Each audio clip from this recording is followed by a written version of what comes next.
Welcome everybody, Pete RIZZO, editor at Bitcoin Magazine, also oversee Bitcoin development giving over at Kraken Cryptocurrency Exchange. We're going to talk today about the future of Bitcoin code. So this is something I think about a lot, especially I think people who are new to the market. It's tough to understand what is being built on Bitcoin, what we're trying to achieve, especially when there's so much noise and competing things out there. So introducing the panel here, we've got a great panel, 3 people, knowledgeable Bitcoin developers. We're going to introduce them.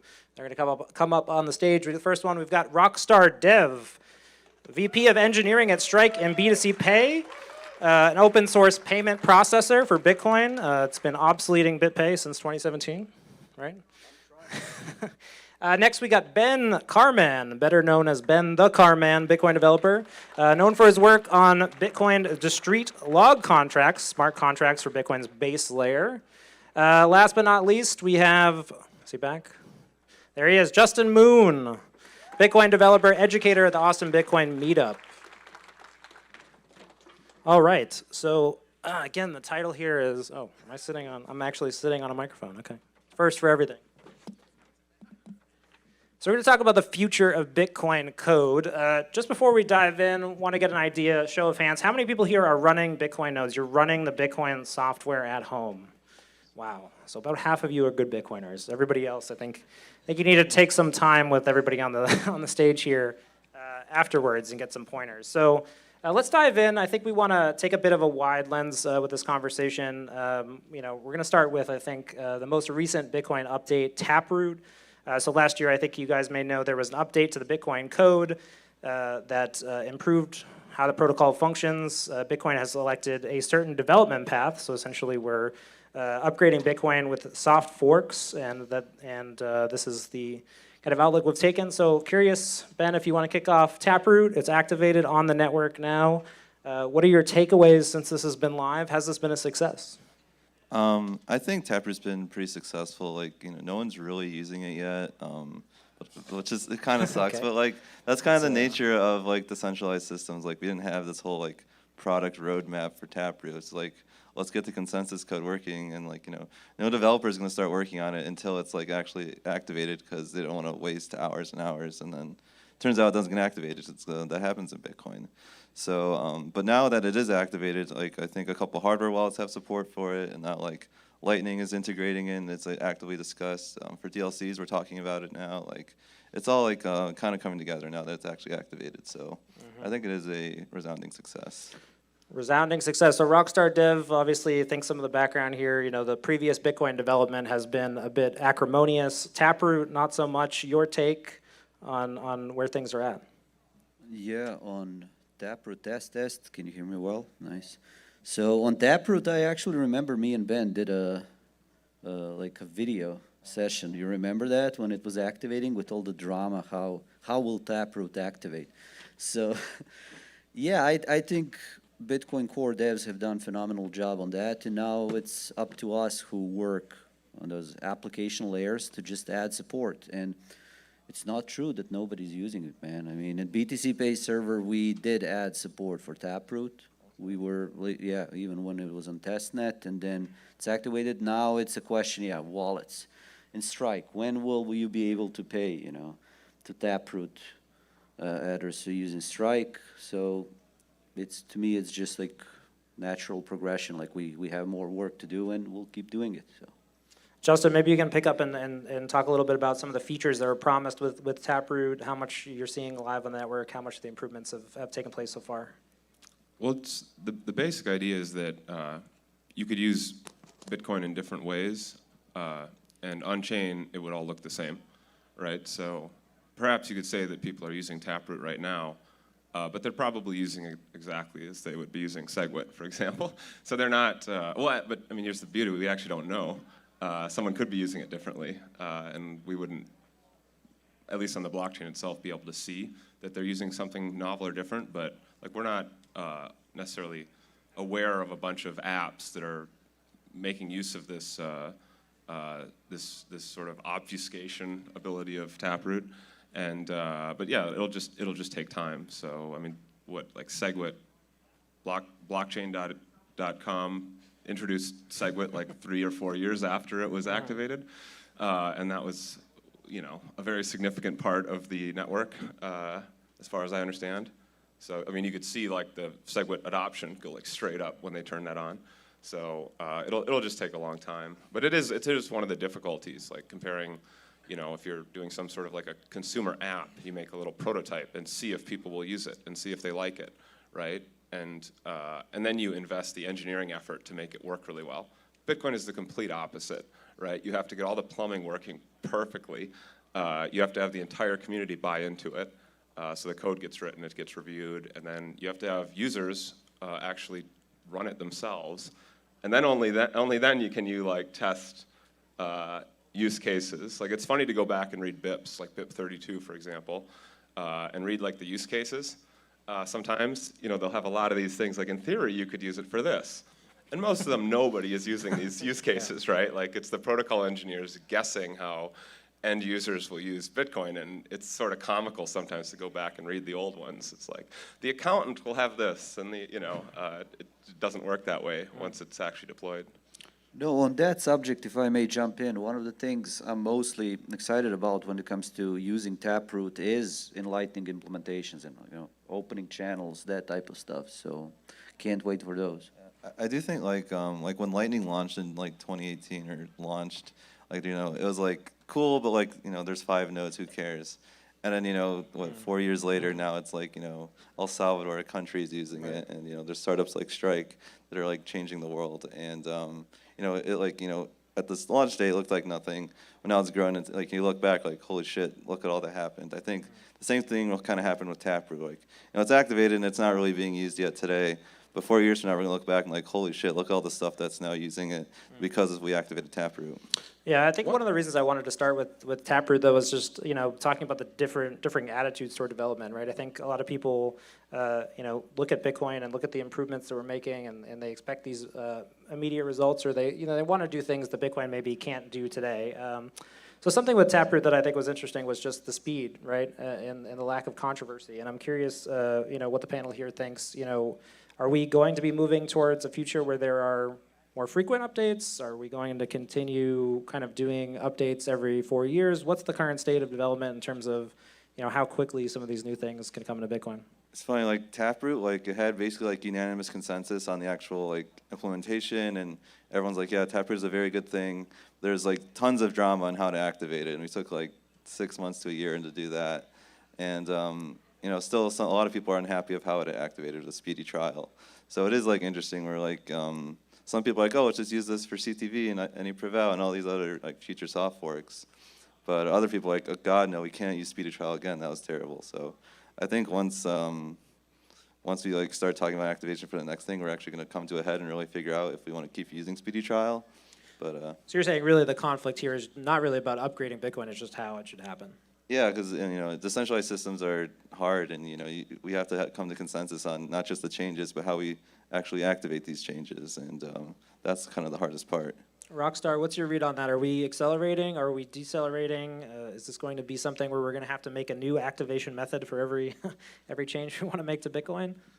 I mean, to me, Bitcoin is such a great thing, and you know,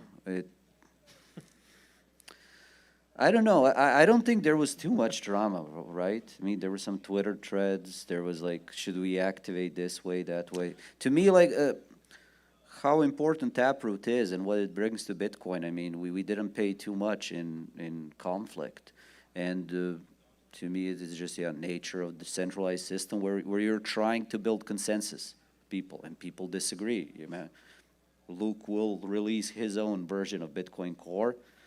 Try to push it, and then some people will get behind it, some will not.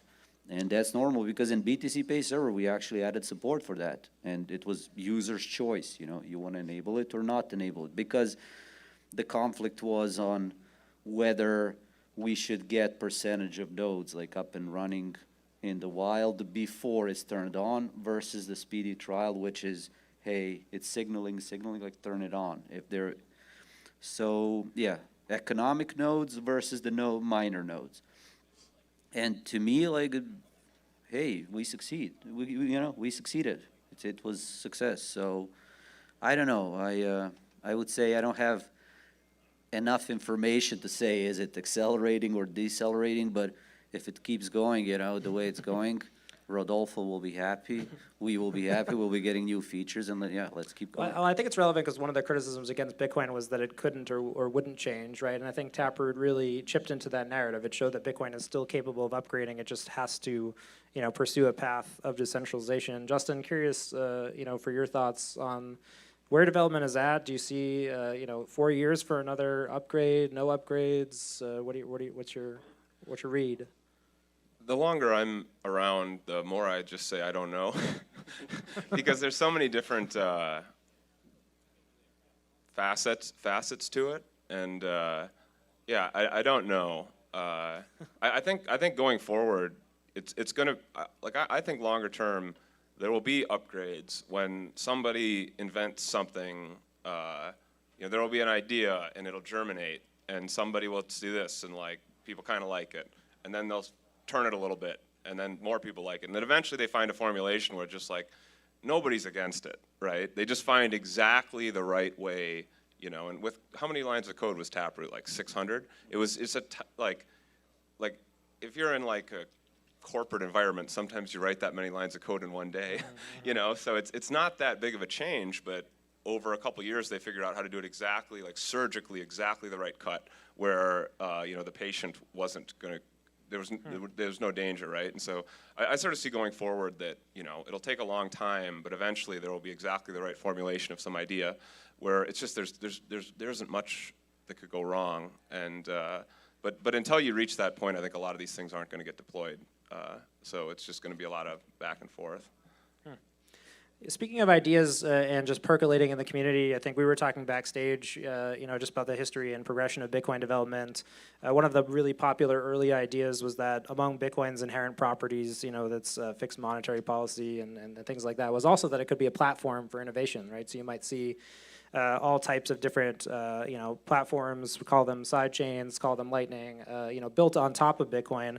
I'm just curious to the panel, maybe we'll start with Justin just to mix it up this time. What is your current understanding of what we're trying to build on top of Bitcoin? What does that look like? I know that we have Lightning now, but are we looking to build other things? What do you think about, you know, what is it that we are trying to build on top of Bitcoin at this point?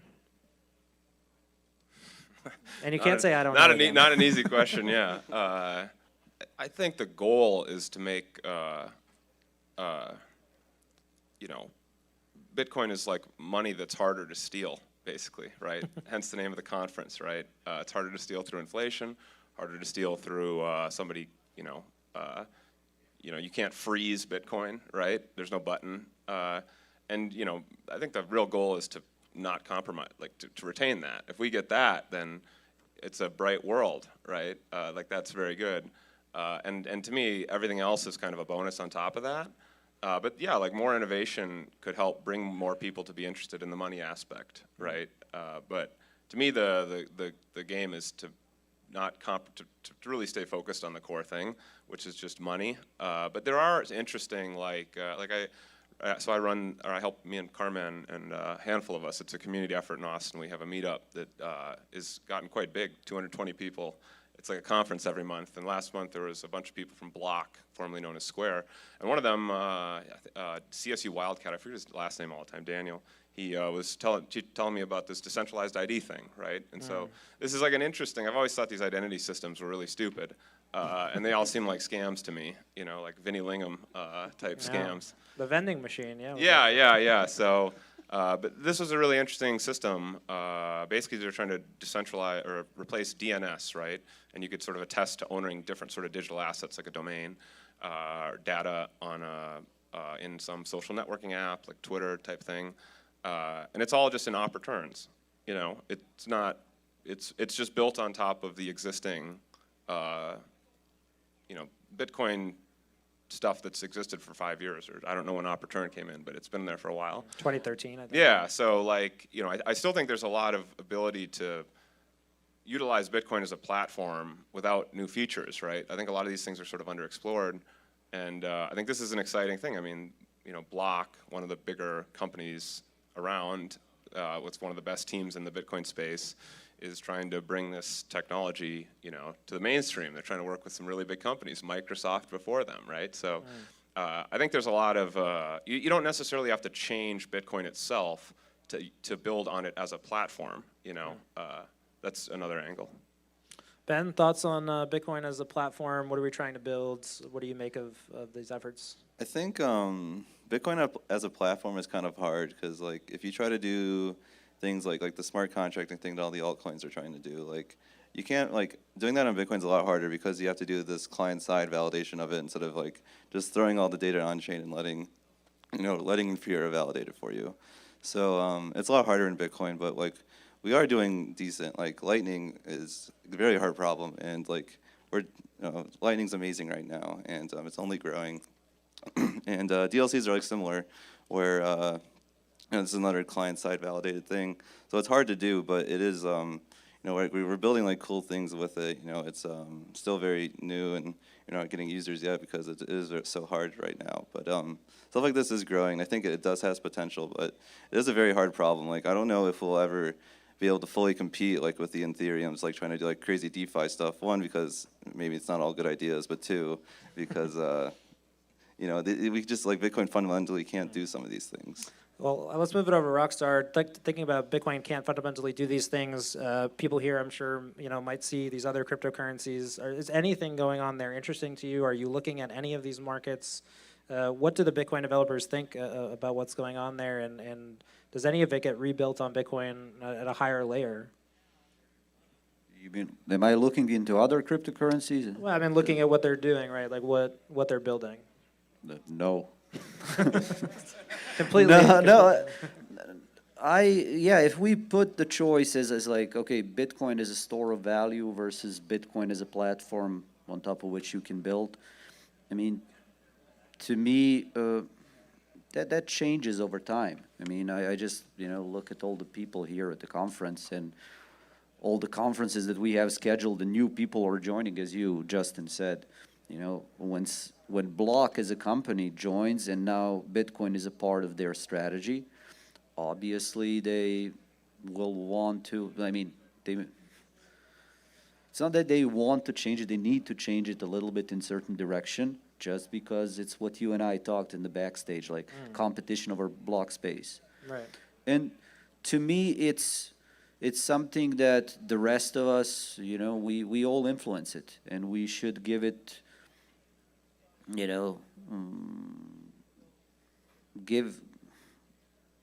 try to participate in those events as good actors, because then Michael Saylor joins Bitcoin, buys what it is, like 4 billion worth of Bitcoin. Okay, that's a lot. But it goes into store of value. Well, I think the other way to ask this question is there's people who want to see Bitcoin outcompete some of these other cryptocurrency systems, right? I think this is particularly true on Twitter. You get into the talking heads, Bitcoin maximalists, and that type of culture. They want to see, not just Bitcoin wins, but everything else loses. So I'm just curious, is that something the developers prescribe to? No, man. We just feel sorry for them that they're losing time. It's like not like on the other cryptocurrencies thing. One way I think about this that's kind of funny is like Ethereum's this huge scam where billions of dollars are basically going into zero knowledge proof research, and I do think there's a chance some of that could eventually be integrated into Bitcoin. After billions and billions and billions of dollars of research into this topic. Overpaying developers and researchers and stuff like that. I do think someday there might be some good research to come out of it. That's the one good thing I think it could come out of it. I actually fully support that because my fellow developers, they're getting paid, right? And no, I support it. Whether I think any of the current, shit coins will outcompete Bitcoin, no, man, at this point, because separating money and state is a big enough mission in itself. Can we do more? Yeah, yes. We get a round of applause. Yeah, thank you. Can we do more? Should we try to do more? Absolutely, yes. But we shouldn't operate based on, okay, we feel threatened by, other altcoins. They succeed, even better, man. Okay. But Bitcoin will be successful regardless of that. Ben, you want to add? Yeah, I think like Bitcoin and altcoins are kind of trying to solve fundamental different things. Like Bitcoin is trying to, be the ultimate money that is, the most secure, the most sound, the most unconfiscatable, blah, blah, blah. Whereas like altcoins, the main wallet that people use is a browser wallet that is linked to an Amazon server. Like, they're trying to do the exact opposite of what we're doing. So, you know, it's just like, you know, and, you know, people have different values, and, you know, obviously everyone here, I hope, is trying to separate money from state and trying to create this ultimate money. These other people, you know, they don't see that, so they're doing their own thing, creating, you know, crypto kitties or whatever. So I think, like, you know, it's just like different markets that they're trying to actually compete for. One other thing we talked about backstage is buzzword people have probably heard, ossification. So this idea that at some point, development at Bitcoin's base layer will stop, and we will stop making changes to it, or I don't know if that's the right definition. Curious what you guys think about ossification. Is this something that we're going to hear more about, and what does it even mean that the Bitcoin protocol would ossify? And maybe you can articulate that, Ben.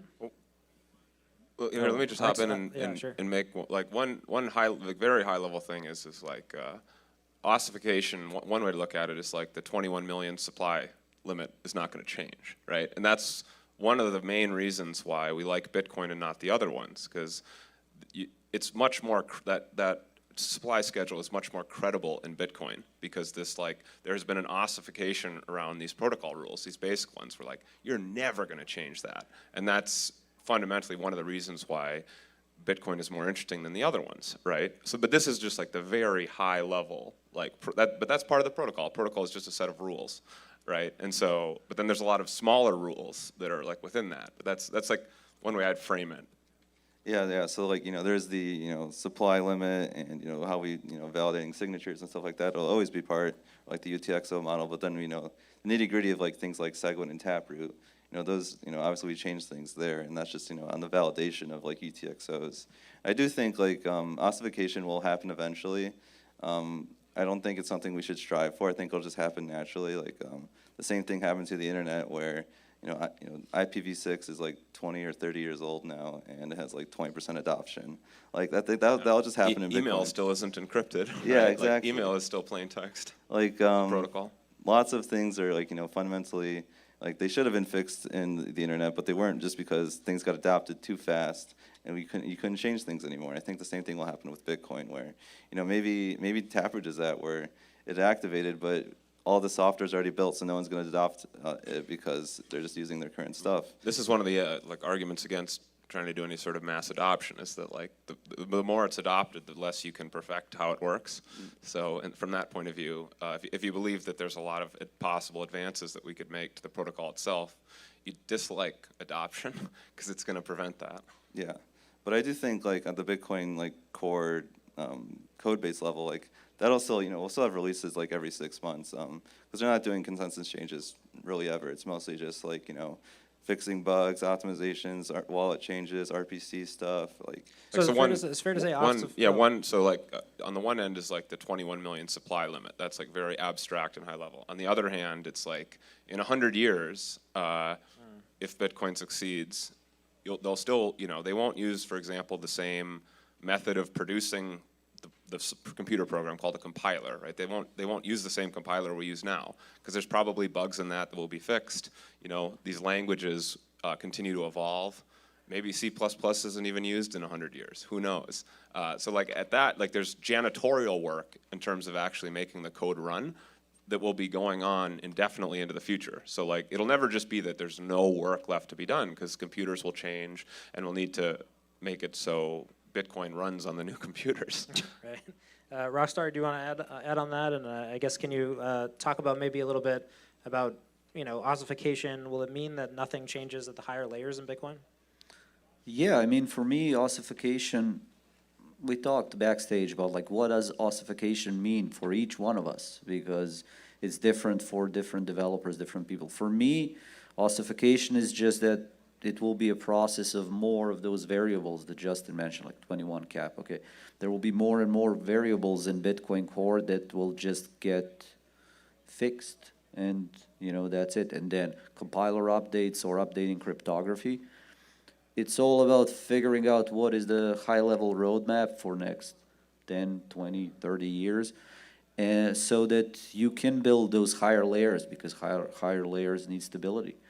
And you know, those higher layers can then serve as a platform for more innovation, more stuff, and more drama, you know, so. When you see how higher layers are a little bit impaired by uncertainty about what is going to exist at the base layer, right? Like the PTLC thing, like if Sorry, what is that, PTLC? like PTLC, like this is like a new construction for Lightning channels, right? Like it's clearly something that like the Lightning protocol developers would like to move to, but it's like sometimes if they knew we weren't getting Taproot, they might have taken a different route, but they'd hope we get Taproot, so now they're waiting to do this new construction, and so you know.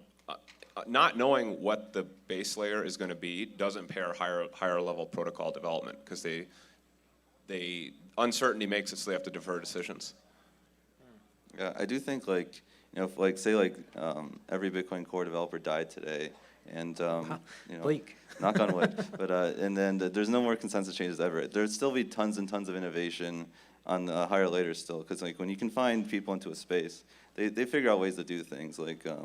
You know, like even in like games like chess, you know, it's unchanging rules. The metas are always changing in that, just because like people are forced to innovate when there's competition. They're trying to build things. Same thing will happen with you know, in Bitcoin development, where you know if you know no more soft forks are coming, they will figure out ways to do things that we think we need soft forks for, but they're like, oh, actually, we could do it this way with this small caveat, and it'll still happen. Yeah, I mean, you look at Strike as a company, and all the stuff that we are doing, we don't need changes in Bitcoin Core.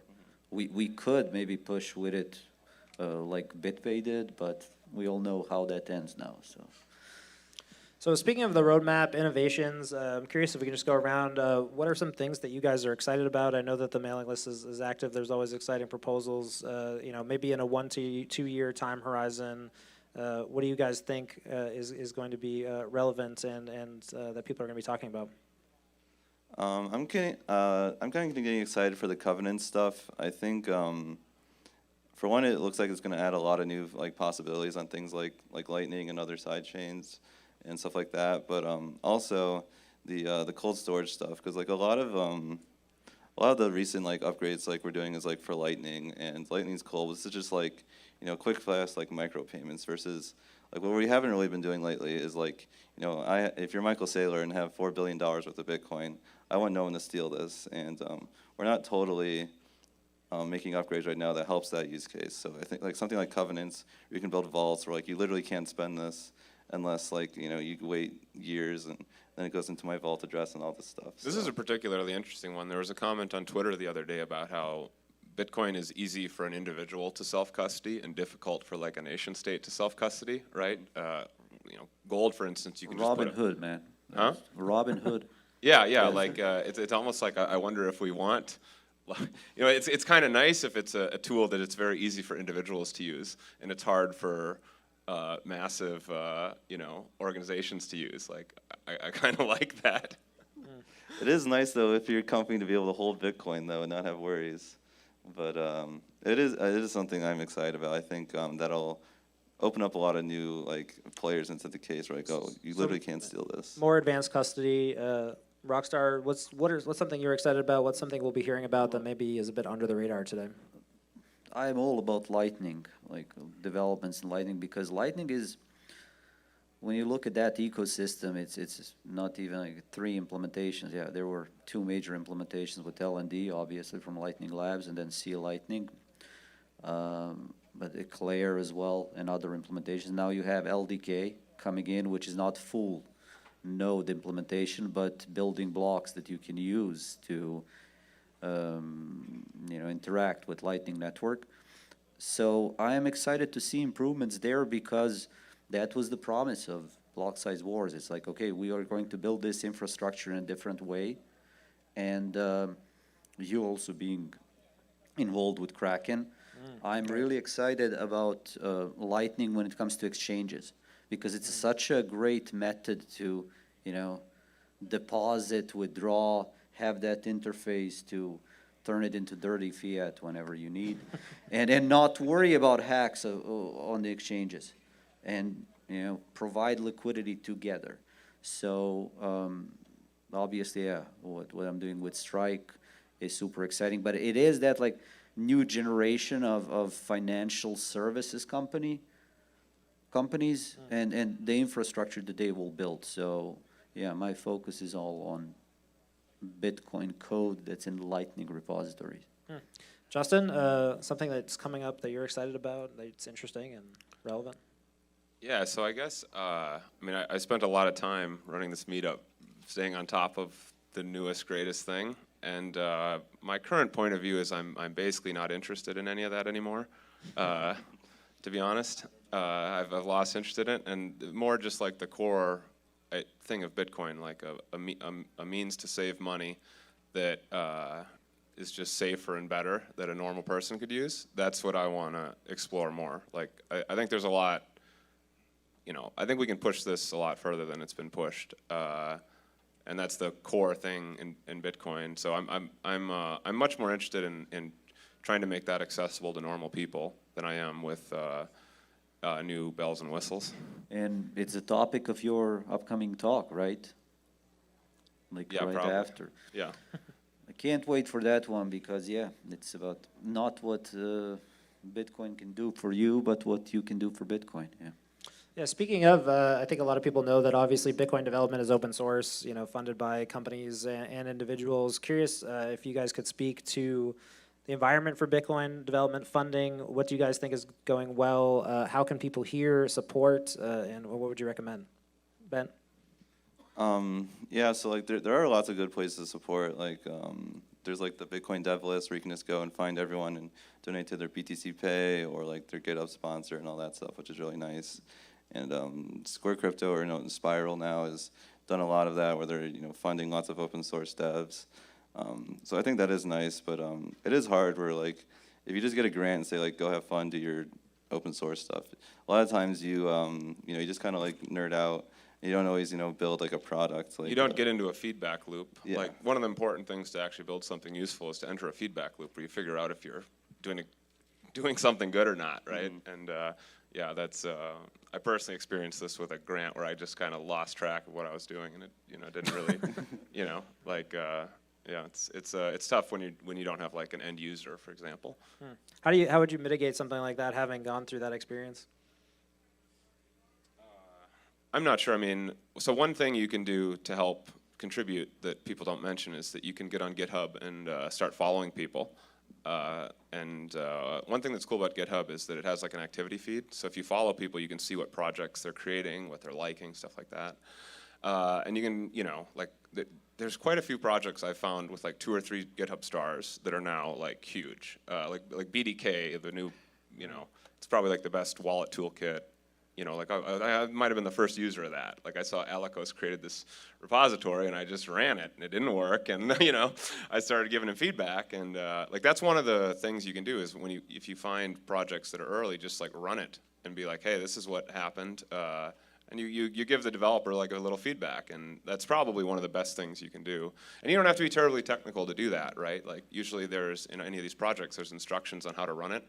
There's a chat server that you can get in and ask, and you'll learn a lot, right? Like there's these people who've spent a lot of time working on this, and if somebody expresses interest, they'll gladly hold your hand and show you how to do things.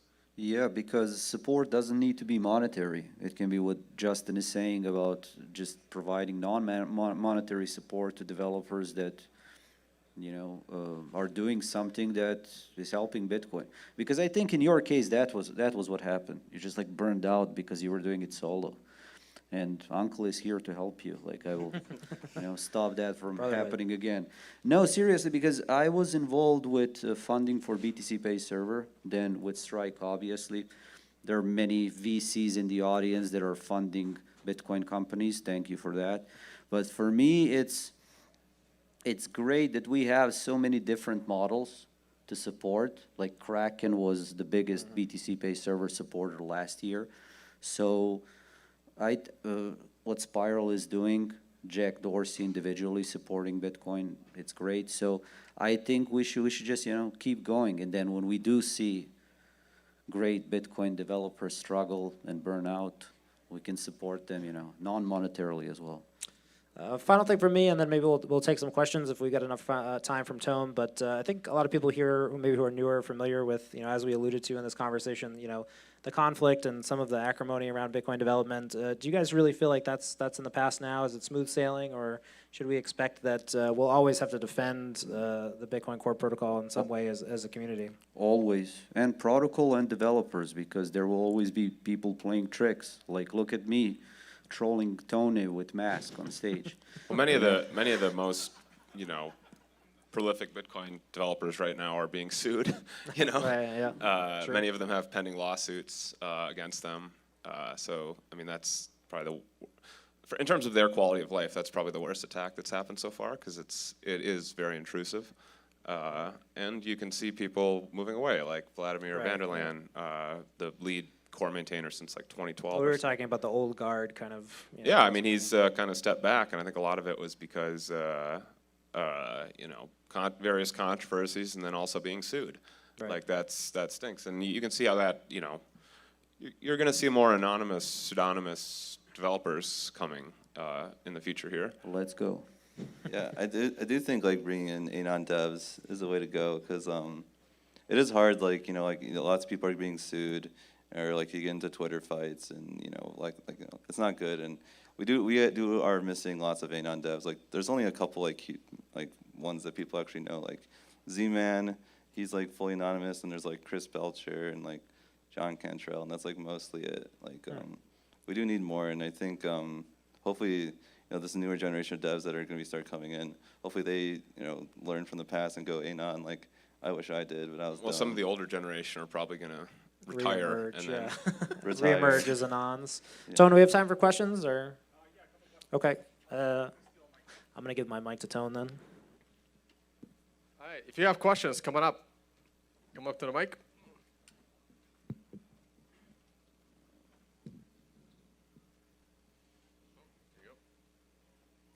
Justin, I was really impressed with your statement about being more interested in helping adoption take place than future development, that you've kind of shifted your interest. Am I stating that correctly? Yeah, I think we could do a lot better helping normal people use Bitcoin, because a lot of them, it could really improve their life. And we don't do the outreach that we should, in my opinion. So the question I have is, how can we go about doing that? What are the opportunities that are available now for people to get involved with that kind of ambassadorship?